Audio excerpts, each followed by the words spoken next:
જય Hind. Only for study ચેનલમાં તમારા દરેક મિત્રોનું હાર્દિક સ્વાગત છે. તો મિત્રો, આજે આપણે વિડીયોમાં જોવાના છીએ કે ગુજરાતની કોઈપણ સ્પર્ધાત્મક પરીક્ષા હોય, તો એની અંદર મિત્રો જે એનસીઈઆરટી મિત્રો જે પ્રશ્નો છે એ એનસીઈઆરટી મિત્રો પ્રશ્નો એ ખૂબ જ મહત્ત્વનો ભાગ ભજવે છે. તો આપણે આજે આ વિડીયોમાં ધોરણ 6 સામાજિક વિજ્ઞાનના મિત્રો મોસ્ટ મિત્રો જે સામાજિક વિજ્ઞાનના જે પ્રશ્નો છે એમસીક્યુ એ આપણે જોવાના છીએ કે જે એનસીઈઆરટી સિલેબસ મુજબ એમસીક્યુ આપ્યા છે. તો વિડીયો પૂરેપૂરો જોજો. અને આજે વિડીયો ભાગ નંબર 8 છે, તો વિડીયો પૂરેપૂરો જોજો. શરૂઆત કરીએ આજે આપણે પ્રશ્નોની. પ્રશ્ન એક તમારે સમક્ષ જોવા શું છે પ્રશ્ન કે માનવી પોતાની બુદ્ધિશક્તિ, આવડત અને કલા કૌશલ્યથી એક વિશિષ્ટ અવસ્થાનું સર્જન કરે છે એટલે શું? શું કહે છે કે માનવી પોતાની બુદ્ધિશક્તિ, એની આવડત અને કલા કૌશલ્યથી એક વિશિષ્ટ અવસ્થાનું સર્જન કરે છે એટલે શું? તો મિત્રો એને કહેવાય સભ્યતા. જવાબ આવશે ઓપ્શન એ. જવાબ આવશે સભ્યતા. ઓપ્શન એ જવાબ બનશે.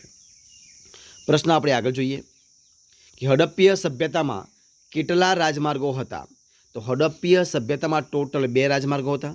જવાબ આવશે ઓપ્શન એ કે 2 રાજમાર્ગો હતા. ઓપ્શન એ જવાબ બનશે. પ્રશ્ન આપણે આગળ જોઈએ કે શેમાં, પ્રશ્ન શું છે કે શેમાં રાજ્યના મુખ્ય આગેવાનો બેસતા અને રાજ્યના અગત્યના પ્રશ્નોની ચર્ચા કરતા? તો મિત્રો જે મુખ્ય આગેવાનો મિત્રો બેસતા મિત્રો શું કહેવાય ને? સભામાં. એટલે કે રાજ્યના સભામાં, શેમાં મિત્રો?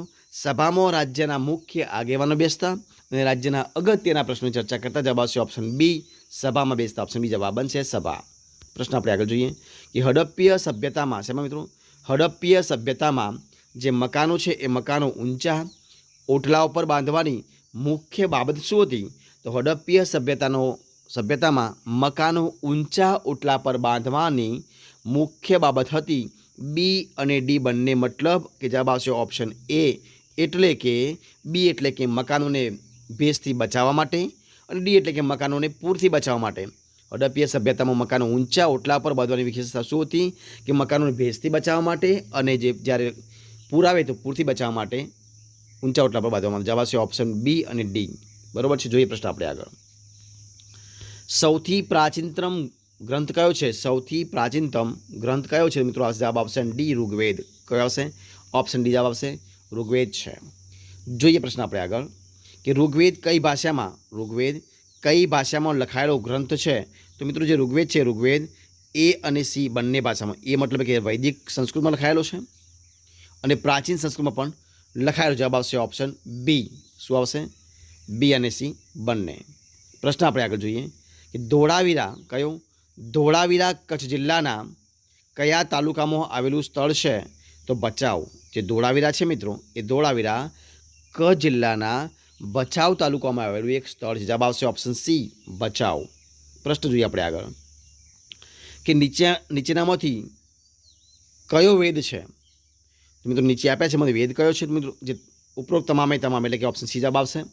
સામવેદ પણ વેદ છે, ઋગ્વેદ અને યજુર્વેદ તમામે મિત્રો એ શું છે? વેદ છે. 4 વેદ છે મિત્રો. તો આ 4માં 3 વેદ આપેલા છે. સામવેદ, ઋગ્વેદ, અજુર્વેદ અને અથર્વવેદ 4 છે. પ્રશ્ન આપણે આગળ જોઈએ કે હડપ્પા સભ્યતામાં શું છે? હડપ્પા સભ્યતામાં આવેલા સ્નાન કુંડમાં ઉતરવા માટે કેટલી બાજુથી પગથિયા આવેલા છે? તો 2 બાજુથી. જવાબ આવશે ઓપ્શન બી 2 બાજુથી. ઓપ્શન બી જવાબ બનશે. પ્રશ્ન આપણે આગળ ચર્ચા કરીએ કે કઈ જગ્યાએથી ખેડેલા ખેતરોના અવશેષો મળી આવે છે? કઈ જગ્યાએથી ખેડેલા ખેતરોના અવશેષો મળી આવે? જવાબ આવશે option A Kalibangan. Option A જવાબ આવશે કાલીબંગન. ઓપ્શન એ જવાબ બનશે. જોઈએ પ્રશ્ન આપણે આગળ કે સિંધુ ખીણની સભ્યતાના લોકો કયા વ્યવસાય સાથે સંકળાયેલા છે? જવાબ આવશે ઓપ્શન ડી ઉપરોક્ત તમામે તમામ. મતલબ કે પશુપાલન, વેપાર અને ખેતી.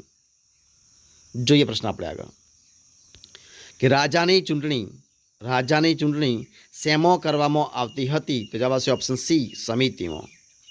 ઓપ્શન સી જવાબ આવશે સમિતિમાં. રાજાની ચૂંટણી મિત્રો શેમાં કરવામાં આવતી?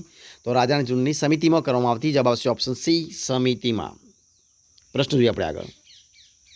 શું છે પ્રશ્ન કે નીચેનામાંથી કયું સ્થળ એક વેપારી બંદર હતું? તો જે મિત્રો લોથલ છે એ લોથલ એક સમયે વેપારી બંદર હતું. જવાબ આવશે ઓપ્શન ડી લોથલ. એક સમયે જે લોથલ છે મિત્રો એક વેપારી બંદર હતું.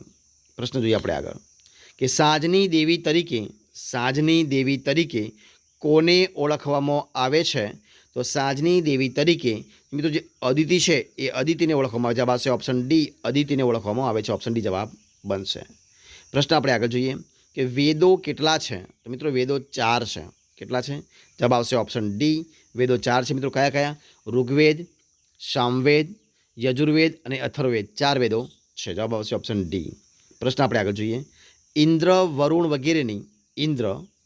વરુણ વગેરેની પૂજાનો ઉલ્લેખ કયા વેદમાં જોવા મળે છે? તો મિત્રો ઇન્દ્ર, વરુણ મિત્રો તમામ જે દેવતાઓ છે એ દેવતાઓનો પૂજાનો ઉલ્લેખ જોવા મળે છે ઋગ્વેદમાં. જવાબ આવશે ઓપ્શન સી. શું આવશે? જવાબ આવશે option C Rigveda. Option C જવાબ આવશે ઋગ્વેદ. પ્રશ્ન આપણે આગળ જોઈએ કે ઋગ્વેદમાં કઈ નદીના કિનારે 10 રાજાઓ વચ્ચે થયેલા યુદ્ધનો ઉલ્લેખ જોવા મળે છે? તો ઋગ્વેદમાં જે મિત્રો રાવી નદી છે, કઈ આવશે? જે રાવી નદી છે એ રાવી નદીના કિનારે 10 રાજાઓ વચ્ચે થયેલા યુદ્ધનો ઉલ્લેખ જોવા મળે. જવાબ આવશે ઓપ્શન બી રાવી નદી. ઓપ્શન બી જવાબ. પ્રશ્ન આપણે આગળ જોઈએ કે હડપ્પીય સભ્યતાની શું છે? હડપ્પીય સભ્યતાની નગર રચનામાં મોટે ભાગે શેનો ઉપયોગ થયો હતો? તો જવાબ આવશે ઓપ્શન ડી ઈંટોનો. ઓપ્શન ડી જવાબ ઈંટોનો. પ્રશ્ન જોઈએ આપણે આગળ. કયો છે પ્રશ્ન? પ્રશ્ન આપણે આગળ જોઈએ આપણે કે સવારના દેવી તરીકે કોને ઓળખવામાં આવે છે? તો સવારના દેવી તરીકે એટલે કે દેવતા તરીકે ઉષા મિત્રો જે છે એ ઉષાને ઓળખવામાં આવે છે. જવાબ આવશે ઓપ્શન ડી ઉષાને. અને આ વિડીયોનો છેલ્લો પ્રશ્ન આપણે જોઈએ. જો શું છે પ્રશ્ન છે કે લાખા બાવળ, કોણ મિત્રો? લાખા બાવળ કયા જિલ્લામાં આવેલું હડપ્પીય સભ્યતાના સ્થળ છે? લાખા બાવળ કયા જિલ્લામાં આવેલું હડપ્પીય સભ્યતાનું એક સ્થળ છે? તો મિત્રો જામનગરમાં. ઓપ્શન એ જવાબ આવશે જામનગરમાં. ઓપ્શન એ જવાબ જામનગર. તો મિત્રો અહીંયા આપણે જે 20 પ્રશ્નો મિત્રો આપણે જે વિડીયો બનાવીએ છીએ એ વિડીયો અહીંયા આપણે સંપૂર્ણપણે પૂરો કરીએ છીએ. જો તમને મારો વિડીયો ગમ્યો હોય, પસંદ આવ્યો હોય, યુઝફુલ લાગ્યો હોય તો એને લાઇક કરો, કોમેન્ટ કરો, તમારા મિત્રોને વિડીયો શેર કરો અને છેલ્લે ચેનલમાં નવા હોય, ચેનલ સબસ્ક્રાઈબ ન કરી હોય તો ઓનલી ફોર સ્ટડી ચેનલને સબસ્ક્રાઈબ કરવા માટે વિનંતી છે. મારા વિડીયોને પહેલાંથી છેલ્લા સુધી જોવા માટે તમારા દરેક મિત્રોનો હું દિલથી ખૂબ ખૂબ આભાર માનું છું. ફરી મળીશું એક નવા વિડીયો સાથે, નવા ટોપિક સાથે. ત્યાં સુધી બની રહો. જય હિન્દ, જય ભારત, જય ગરવી ગુજરાત. Best of luck.